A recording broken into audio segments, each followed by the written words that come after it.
I am Pramod sir of your math teacher. Welcome to everybody to today's online class. Student, today I am going to tell you the question number 3rd of exercise 4.2. As you are seeing on the screen, first part of the question number 3rd A. Student, firstly we are reading the question, and everybody please open your book and see the question. Give the steps you will use to separate the variable and then solve the equation. Student question कह रहा है कि सबसे पहले आप तो step बताइए, वो स्टेप बाय स्टेप आपको चलना है और वेरिएबल को सेपरेट करना है। उस स्टेप को आपको शो करना है जिससे आप वेरिएबल को अलग कर रहे हैं। देन सॉल्व द इक्वेशन, और फिर आप सॉल्व करते जाइए, उसको सॉल्व करिए इक्वेशन को। So student, we want to tell you here that in such equation to separate the given variable we eliminate those numbers which are given with variable. We can eliminate these numbers by multi operations, student, like add, subtract, multiplication and division. तो student, ये जो मेरा variable है इस type के equation में, इस type के क्वेश्चन में, अगर वेरिएबल को हमें अलग करना है तो हमें सेपरेट करना है तो हमको स्टेप बाय स्टेप चलना पड़ेगा। जैसे आप क्वेश्चन में देख पा रहे हैं कि ये जो हमारा n है, दिस इज माय वेरिएबल, ये मेरा वेरिएबल है और इसी को सेपरेट करना है। और सेपरेट करने के लिए कौन से स्टेप आप यूज कर रहे हैं उसको आपको बताना है और फिर आपको इक्वेशन को सॉल्व करना है। तो स्टूडेंट, मैं आपको बता दूं कि आप this question is very easy. आप इसके लिए परेशान मत हो कि वेरिएबल को हम सेपरेट कैसे करेंगे। आप सिर्फ इक्वेशन को सॉल्व करिए और अपने आप वेरिएबल जो है वो सेपरेट हो जाएगा। वेरिएबल का कहने का मतलब वेरिएबल का वैल्यू निकाल लो तो वेरिएबल सेपरेट हो गया, अलग हो गया, इक्वेशन मेरा सॉल्व भी हो गया। लेकिन इसका स्टेप बताना है तो स्टेप के बारे में भी आपको नहीं सोचना है, आप सिर्फ सॉल्व करते जाओ, वो स्टेप बाय स्टेप ही आप सॉल्व करते हुए जाएंगे इक्वेशन को, और वो हर स्टेप आपको शो होगा, दिखेगा आपको, हाँ मैंने इस स्टेप में ये वर्क किया है, इस स्टेप में ये वर्क किया है। तो वेरिएबल अपने आप अलग हो जाएगा स्टूडेंट, सेपरेट हो जाएगा। लेकिन स्टूडेंट, अब हम इस इक्वेशन को सॉल्व कैसे करेंगे? सॉल्व करेंगे तो हमारा स्टेप भी बनेगा और इक्वेशन सॉल्व भी होगा, वेरिएबल भी सेपरेट होगा। लेकिन प्रॉब्लम ये है कि इक्वेशन को सॉल्व कैसे करेंगे। Student, I have told you in my lecture classes that for solving the equation you use only and only transpose method. मैं आपको बता दूं कि इक्वेशन को सॉल्व करने के लिए आपको सिर्फ और सिर्फ ट्रांसपोज मेथड ही यूज करना है, और ट्रांसपोज मेथड से आप वेरिएबल को सेपरेट कर लेंगे, आप स्टेप भी शो करा लेंगे और इक्वेशन आपका सॉल्व भी हो जाएगा, वेरिएबल का वैल्यू भी आ जाएगा। इक्वेशन सॉल्व करने का मतलब जो क्वेश्चन में कह रहा था, सॉल्व द इक्वेशन, सॉल्व करने का मतलब कि find the value of the variable, n का वैल्यू बताइए, और जब आप n का वैल्यू बता लिए then my equation is solved, मेरा इक्वेशन सॉल्व हो गया, नो प्रॉब्लम। सो स्टूडेंट, अब आप सोच रहे होंगे ट्रांसपोज मेथड क्या होता है। ट्रांसपोज मीन्स होता है पक्षांतर। स्टूडेंट, जैसा कि आप जानते हैं कि इक्वेशन में दो पक्ष होता है, एक होता है हमारा LHS और दूसरा होता है हमारा RHS, LHS और दूसरा होता है RHS। इसको हिंदी में बोलते हैं बायां पक्ष और दायां पक्ष। पक्षांतर का मतलब, ट्रांसपोज मीन्स पक्षांतर, पक्षांतर का मतलब कि जब हम साइड को चेंज कर देते हैं, वेरिएबल और constant, when we change the side of the variable and constant in equation, it it is the meaning of the transpose. यही आपके ट्रांसपोज की मीनिंग है। मतलब है कि जब हम वेरिएबल और कांस्टेंट के साइड को, पक्ष को चेंज करते हैं, जैसे टू हमारा कहाँ है, LHS साइड में है, अगर इसको मैं चेंज करके RHS साइड में लेकर जाएं तो ये ट्रांसपोज हो गया। कहने का मतलब टू को आपने ट्रांसपोज कर दिया, ये हमारा पक्षांतर हो गया।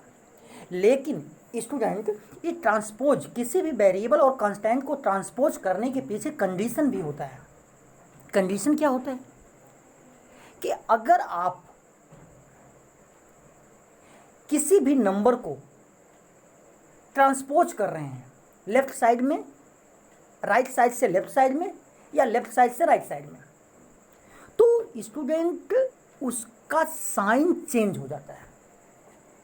साइन चेंज होने का मतलब, अगर वो लेफ्ट साइड में माइनस साइन के साथ है और उसको आप राइट साइड में ले जा रहे हैं तो प्लस हो जाएगा, और अगर राइट साइड में वो माइनस साइन के साथ है, उसको लेफ्ट साइड में ला रहे हैं तो प्लस हो जाएगा। अगर लेफ्ट साइड में उस नंबर का मल्टीप्लाई हुआ है तो राइट साइड में ले जाएंगे तो डिवाइड हो जाएगा। मल्टीप्लाई का अपोजिट डिवाइड, और अगर डिवाइड हुआ है तो क्या होगा, मल्टीप्लाई हो जाएगा। कहने का मतलब बिल्कुल उल्टा करेंगे स्टूडेंट। अगर लेफ्ट साइड में ऐड किया गया है उस नंबर को तो उधर ले जाएंगे, राइट साइड में ले जाएंगे तो सब्ट्रैक्ट करेंगे। अगर लेफ्ट साइड में सब्ट्रैक्ट किया गया है, राइट साइड में ले जाएंगे तो ऐड करेंगे। अगर लेफ्ट साइड में मल्टीप्लाई हुआ है तो राइट साइड में ले जाएंगे, डिवाइड करेंगे। लेफ्ट साइड में डिवाइड किया गया है, राइट में ले जाएंगे तो मल्टीप्लाई करेंगे। बिल्कुल अपोजिट करेंगे student. This is the transposing method. यही हमारा ट्रांसपोजिंग मेथड है, और ट्रांसपोजिंग मेथड से ही हम इक्वेशन को सॉल्व करेंगे स्टूडेंट। सो आइए हम यहाँ पर सॉल्व करते हैं स्टूडेंट। जैसे अब आप देख पा रहे हैं, ये मेरा इक्वेशन है, ये पूरा मेरा इक्वेशन है, आप देख रहे हैं। अब इसमें हम ट्रांसपोज करेंगे। किसको ट्रांसपोज करेंगे स्टूडेंट? कैसे ट्रांसपोज होता है मैं आपको बताऊं कि वेरिएबल, जितने भी वेरिएबल हैं, क्योंकि इक्वेशन में आपको दो चीज़ें दिखेंगी, एक वेरिएबल दिखेगा और एक कांस्टेंट दिखेगा। तो जो भी जितने वेरिएबल हैं, चाहे वो लेफ्ट साइड में हो या फिर राइट साइड में हो, जितने भी वेरिएबल हैं सबको आपको एक साइड में, वन साइड में आपको रखना होगा। लेफ्ट में रखिए या फिर राइट में रखिए, you are free for this work. और जितने कांस्टेंट हैं, चाहे लेफ्ट में हो चाहे राइट में हो, उनको आपको एक ही साइड में रखना होगा। कहने का मतलब आपको पक्षांतर करना पड़ेगा, उठाकर ले जाना पड़ेगा इक्वेशन को, नंबर्स को, कांस्टेंट को या फिर वेरिएबल को। चलिए स्टूडेंट, आप देख रहे हैं कि ये मेरा -2 है, -2 है। देखिए पहला स्टेप मैं आपको बताने जा रहा हूँ। पहला स्टेप क्या आप यूज कर रहे हैं, ये n जो है 3 के साथ है। ऐसा नहीं है कि 3 और n अलग अलग हैं, नहीं, 3 n के साथ है। जहाँ पर n रहेगा वहाँ 3 रहेगा। अब देखिए ये वेरिएबल का पोर्शन है, ये वेरिएबल का पार्ट है, तो इसको मैं ऐसे राइट कर ले रहा हूँ। अब देखिए 3n मैंने राइट कर लिया और इक्वल कर दिया। इक्वल के नीचे हमने इक्वल लगाया। राइट साइड में मेरा क्या है, 46 है स्टूडेंट, 46 मैंने राइट कर लिया। अब देखिए ये कांस्टेंट है, ये कांस्टेंट है 2 और 46 कांस्टेंट है। तो इस कांस्टेंट को मैं उठा करके राइट साइड में करूँगा, ले जाऊँगा, ट्रांसपोज करूँगा, पक्षांतर करूँगा, इसका पक्ष चेंज करूँगा। तो आप देखिए जब इसको आप उठाकर इधर लेकर जाएंगे तो 2 का लेफ्ट साइड में क्या हुआ है, 2 को माइनस किया गया है, 3n में से 2 को माइनस किया गया है। और जब 2 को आप उठा करके राइट साइड में ले जाएंगे तो इसका साइन चेंज कर दो student. This is the condition, this is the rule. ये शर्त होती है, ये इसका रूल होता है। तो इसके साइन को आप चेंज कर दो बस। तो इधर माइनस है तो इधर आएगा तो क्या होगा, प्लस हो जाएगा स्टूडेंट। ये क्या हो जाएगा, प्लस हो जाएगा। अब आप देखिए अब क्या बना आपका, 3n इज इक्वल टू 46 में 2 ऐड करेंगे स्टूडेंट, वी गेट 48। अब आप देखिए स्टूडेंट, अब अभी देखिए इस साइड में, लेफ्ट साइड में आपका वेरिएबल भी है और कांस्टेंट भी है, और राइट साइड में ओनली कांस्टेंट है। तो हमने आपको बताया कि वेरिएबल को एक साइड में करना है, कांस्टेंट को एक साइड में करना है।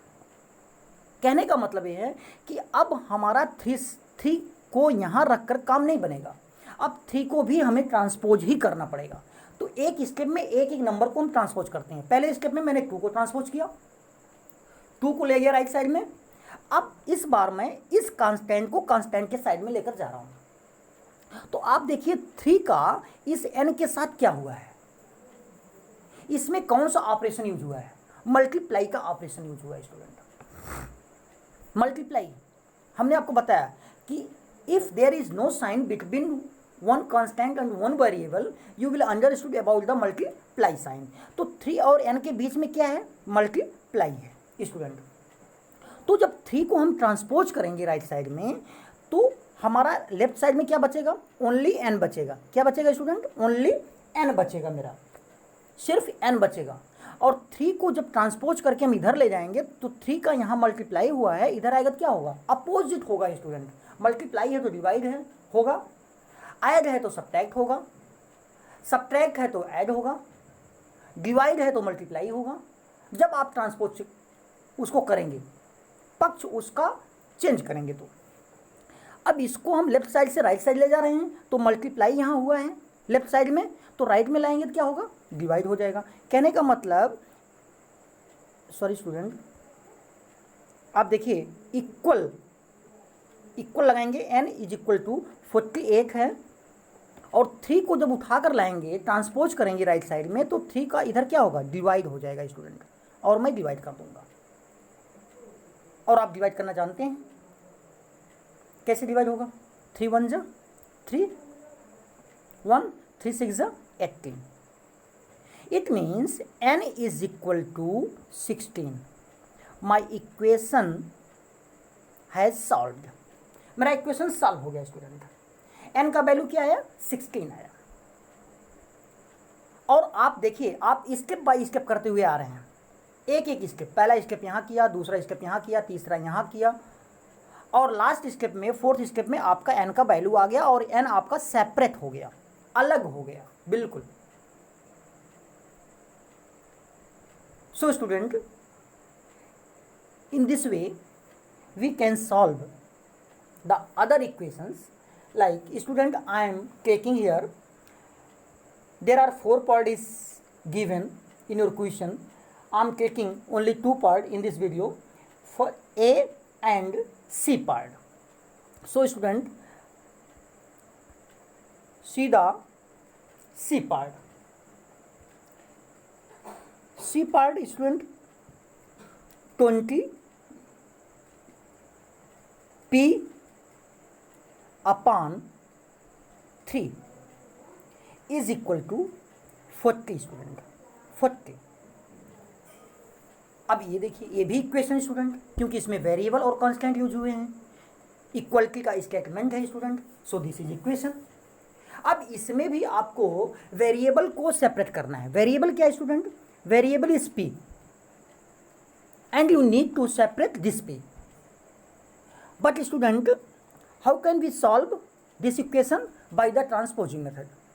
हम इसको सॉल्व कैसे करेंगे? ट्रांसपोजिंग मेथड से सॉल्व करेंगे, ट्रांसपोज मेथड से सॉल्व करेंगे। But student, there is a problem that you are seeing in left side, LHS side, that fraction form is given. जो लिखा हुआ है, जो नंबर राइट है, दैट इज वेरिएबल और कांस्टेंट जो लिखे हैं वो फ्रैक्शन फॉर्म में है। और RHS में, RHS साइड में स्टूडेंट आप देख रहे हैं ओनली होल नंबर है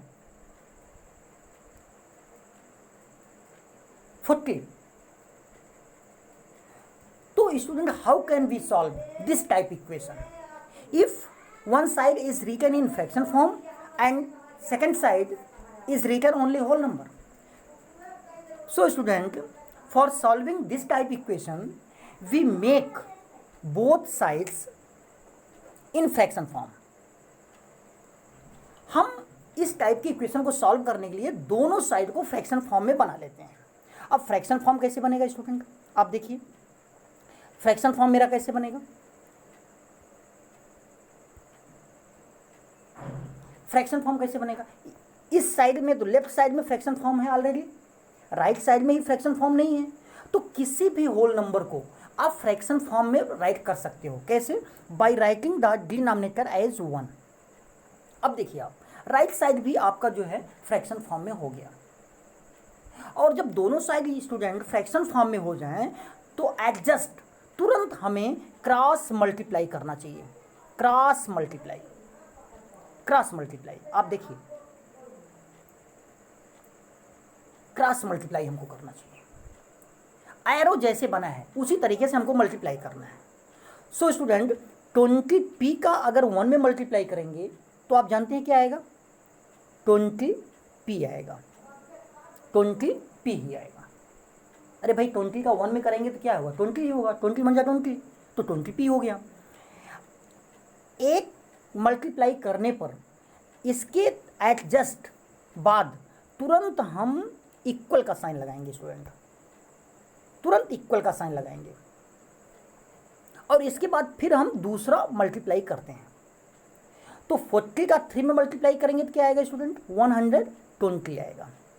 अब देखिए स्टूडेंट आपको एक सिंपल सा इक्वेशन दिख रहा होगा। खैर ये भी आपका सिंपल इक्वेशन ही था, लेकिन वन साइड इसका फ्रैक्शन फॉर्म में राइट था और दूसरा होल नंबर फॉर्म में लिखा हुआ था। लेकिन अब यहाँ पर आपको सीधा सीधा स्टेटमेंट ऑफ इक्वलिटी दिख रहा है with involving variable and constant. 20p is equal to 120 student. अब ट्रांसपोज मेथड आप अप्लाई करिए, वेरिएबल वेरिएबल को एक साइड में करिए, कांस्टेंट कांस्टेंट को एक साइड में करिए। तो आप देखिए ये 20p है तो ये कांस्टेंट है और 20 हमारा कांस्टेंट है। तो इस 20 को कांस्टेंट जो है इसको हम लेकर जाएंगे स्टूडेंट राइट साइड में, और राइट साइड में जब ले जाएंगे तो आप देखिए 20 और p के बीच में कोई साइन क्या है, मल्टीप्लाई है। 20 का p में मल्टीप्लाई किया गया है।